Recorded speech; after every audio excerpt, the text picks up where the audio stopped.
Hello, everybody. It's Mike. Welcome back to the train room. Christian is with me. He's actually our cameraman right now.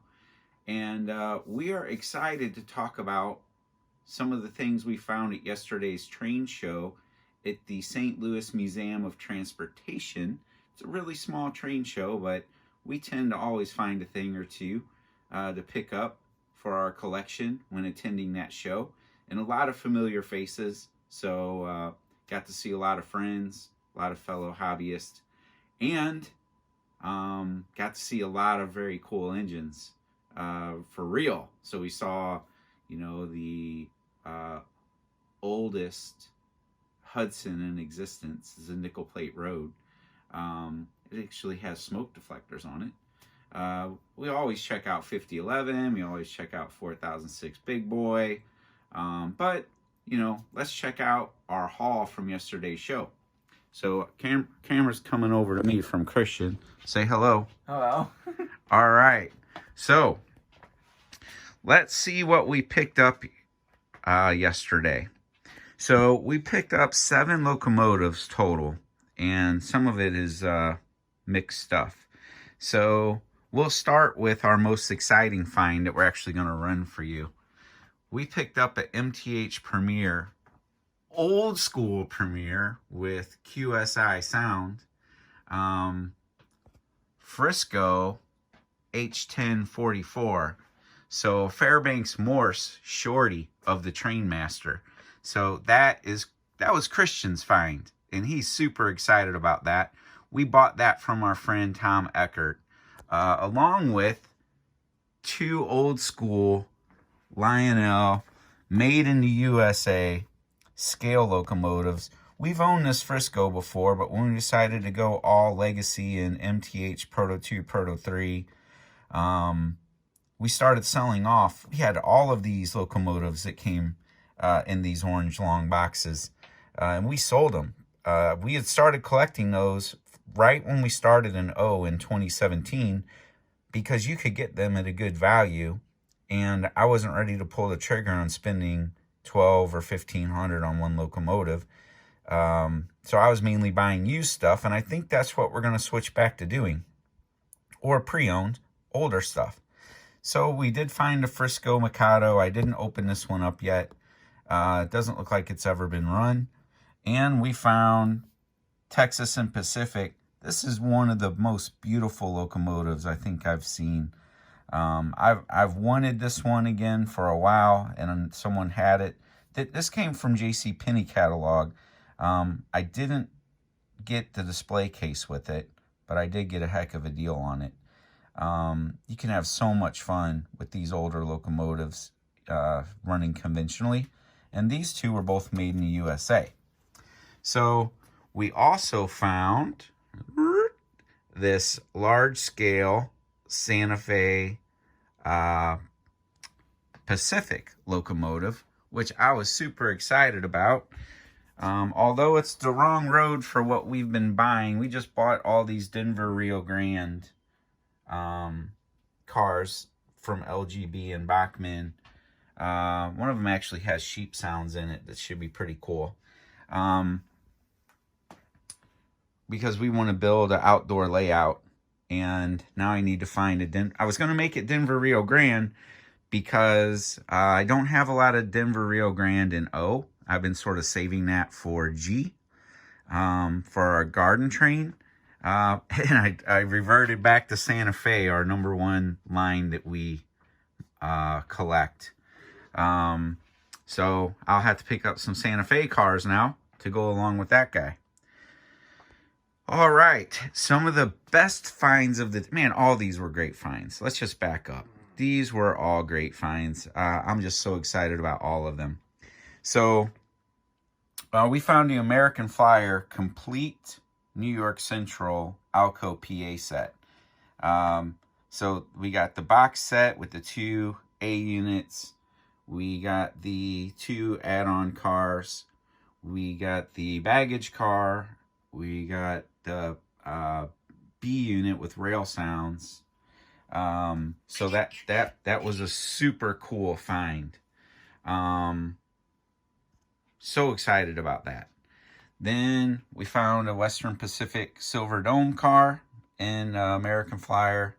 Then the other Flyer set we bought was the Pennsylvania Alco PA set with 4 passenger cars. Then we found a 2-car add-on pack and the Diesel Sounds B unit. Yes, we do collect S. That's sort of a newer thing. We're really big into Hot Wheels, and S seems to be the best size to go along with Hot Wheels and like HO scale slot cars. So eventually we will be building a layout for our American Flyer stuff as our collection is continue to grow. We're not going to go as crazy on Flyer. You know, maybe a couple Steamers, and then we have a Missouri Pacific Alco PA set, an Illinois Central like GP35, and then there's a Southern Work Train set we want. And then outside of that, maybe just some old Flyer stuff just for you know, the nostalgic value of it. So excited about Flyer and doing some 2-rail. Then Christian's going to show you what came in this box. It's not what you think, but it is very cool. Yeah. Then the last thing I'll cover here is super cool paint scheme. You know, I'm a F unit guy. These are the orange and black Milwaukee Road, and they're set up the right way. So this is DCC and sound, and it has an A unit and a B unit, not a AA. So that's one thing I really like about this set was it's A and B. And you know, we're Milwaukee Road fans, so I was so excited to find this paint scheme to add to our Milwaukee Road collection. All right, so let's go over to the tracks, because we want to talk about this locomotive right here. Christian saw this and he just had to have it, and so excited because this is like a old. This is before MTH even started putting the 2-0 numbering on the box. So this is super old, but it is an awesome runner. Wait until you guys see it. With it, this is the custom car that Christian found. A guy named Terry that we're friends with that goes to all the train shows, makes custom cars.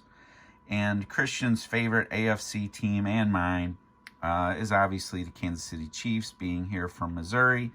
So Terry buys old Lionel MPC cars and repaints them and does a great job on making them into like sports themed. He does John Deere, he does beer themed, he does Coca-Cola. Very cool car. Christian, what do you think about that car? That's pretty cool. As he's wearing his Cowboy shirt, right? So his favorite NFC team. He was salty about them not going to further into playoffs. Then, all right. So this is in my this is running. It's your Frisco car with speeders. Yep. And they got a little. So that's the St. Louis Lionel flat car with trailer. St. Louis Lionel Club. And then I got a little four Camaros. Yeah, so I have 4 Camaros. Yeah. Then he chose to run his flat car with helicopter, you know, in the theme of Katie and Frisco. And I got Frisco Prime Charcoal. Frisco Coal Hopper. Flapper car. Yeah. And then you got an MKT flat car with bulkheads. And then we have an MKT caboose to run behind it. So I will be eventually running this Texas and Pacific locomotive that's just beautiful. So interesting thing is we're really going to put this Frisco to the test. This is a twin motor, no smoke unit, MTH Premier. Does not have any type cruise control in it, but wait until you see how smooth this guy runs. We've got about an hour runtime on it now. We've changed out the rechargeable battery it came with to a BCR and you know, grease the trucks, and outside of that, we've done nothing other than run it for about an hour. And this is going to be going up and down 2% grades. And this is not a light load that is behind this locomotive. This is a die-cast hopper. This bulkhead car is very heavy. That's an Atlas caboose, which Atlas caboose they have a substantial weight to them. Yeah. This car is not light. This is definitely not light with the 4 die-cast cars on it. And this car with 2 speeders is very heavy as well. And you're going to see just how good MTH is at being smooth runners and being controlled going uphill with a little more realism than when you have cruise on and say like a Lionel Legacy or MTH Proto 2 or Proto 3. And then coming downhill, it's going to be just slightly faster, but not uncontrollable faster like a lot of your conventional locomotives. And then when we go to run this Texas and Pacific, it's just going to be smooth. And it does have steam chest smoke, a very cool smokestack. It's chrome. Like I said, this is one of my favorite paint schemes on a locomotive. And this locomotive was just done really well. Realistic coal load, but it is basic rail sounds. So, but I can deal with that. I have enough Vision Line, Legacy, MTH, Proto 2, Proto 3 that I can just enjoy running this for what it is. And it's a smooth runner. All right, so let's fire up. Let's fire up. We're going to put this on 12 volts for his Train Master. All right, Christian. Go ahead and hit your direction button. Here? Yep.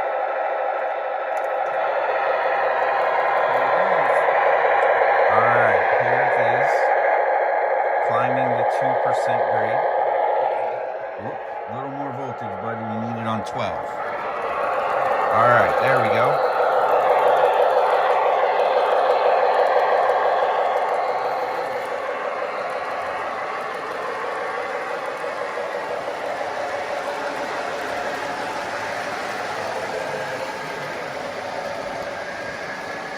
And we have changed out.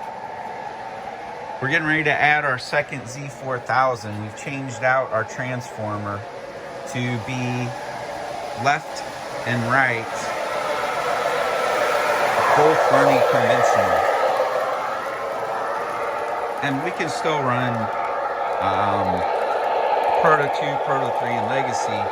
Just now, instead of these 2 loops being on the same left-hand side, we've changed it so the outside loop is on the left and this second loop is on the right, and then this middle loop will be on its own Z4000. Here it comes. So here it comes. Okay. Yeah, look at that. It just doesn't go crazy going downhill. And then when we come to the uphill, it's pulling all of that weight with no problem. We're actually running a little faster than we were earlier. All right, let's go ahead and fire up this Texas and Pacific. So same way, I'm just going to put it on like 12 volts.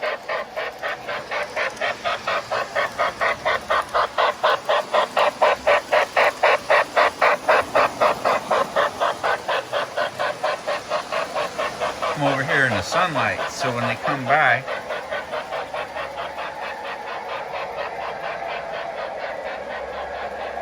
we can check it out in natural light.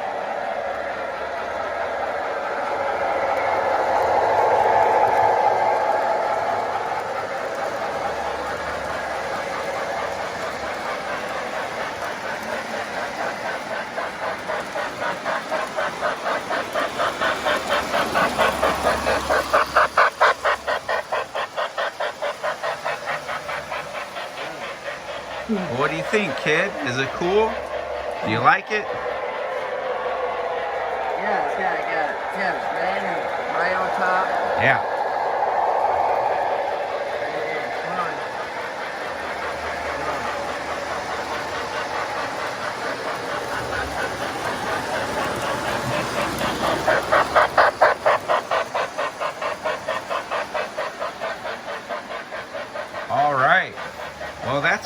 update for today. And would I keep buying MTH conventional runners? Well, yes, I would. And are we going to start buying more? I'll probably buy back all of these early scale steamers. Maybe I'll do some electronic upgrades, but probably not, because it's just fun to watch them run. And it'll be fun collecting them all back, because there's several. I'm going to say there's around 12 or 14, 12 to 14 different ones.